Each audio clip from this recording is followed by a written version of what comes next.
Արտաքինից անվտանգ թվացող փոքր խալն անգամ ամբողջ օրգանիզմը կարող է ախտահարել, եթե դրա չափերի, անկանոն եզրերի կամ գույնի փոփոխությունը չնկատեք, ժամանակին բժշկի չդիմեք։ Հավանաբար արևի ճառագայթների ազդեցության, ծխախոտի կամ էլ սթրեսի արդյունքն է, որ մաշկային ուռուցքային հիվանդության, մասնավորապես դրա ամենաագրեսիվ տեսակներից մեկին՝ մելանոմային է հանգեցրել։ Օրինակ, մեր երկրի պաշտոնական վիճակագրությամբ յուրաքանչյուր տարի 60-ից 70 մարդու մոտ է այն ախտորոշվում։ Այս թվի հետ սակայն հաշտ չեն առողջապահության նախարարությունում, պաշտոնյաները ասում են, իրական պատկերը չի արտացոլում։ Պացիենտները, որոնք կարիք ունեն հետազոտման, իրենց քանակը չի ավելանում։ Չգիտես խի, մարդիկ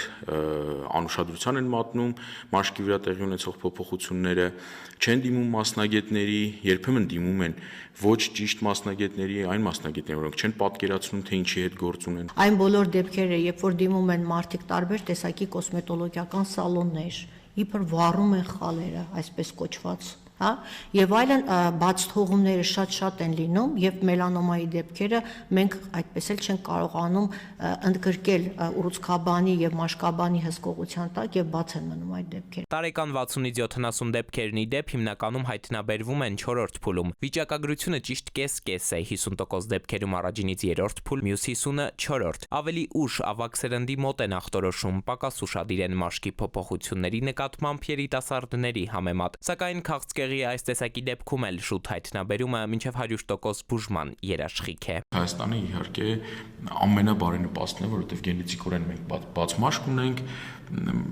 հին հայը ավելի բաց մազերի գույն է ունեցել, ավելի բաց աչքեր է ունեցել, աչքերի գույն է ունեցել եւ արևի ճառագայթումը դե Հայաստանում գիտեք, հա, բավականին բարձր է, բայց ինչն է հետաքրքիր, որ գենետիկորեն մեր օրգանիզմը հարմարվել է այս պայմաններին եւ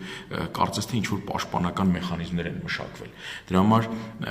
եթե ենթադրենք, որ մենք տարեկան ախտորոշում ենք, չենք ենթադրում, գիտենք, որ ախտորոշում ենք 70-80 դեպք, եկեք կրկնապատկենք կամ միգուցե եռապատկենք այդ թիվը եւ ընդհանուր մելանոմաների թիվը պատկերացնենք։ Արևի ճառագայթների ներքո եք լինելու, անպայման արևապաշտպան օգտագործեք, դրա կարիքն անգամ այսօր կար, երբ անպամած էր երկինքը, ասում է բժիշկը։ Ի դեպ, արդեն 26 տարի մայիսը քաղցկեղի այս տեսակի դեմ պայքարի ամիս է համարվում։ Երևանի ու մարզերի բուժկենտրոններում անվճար հետազոտություններ կլինեն, անցած տարի ախտորոշված բուժառուներն արդեն առողջ են։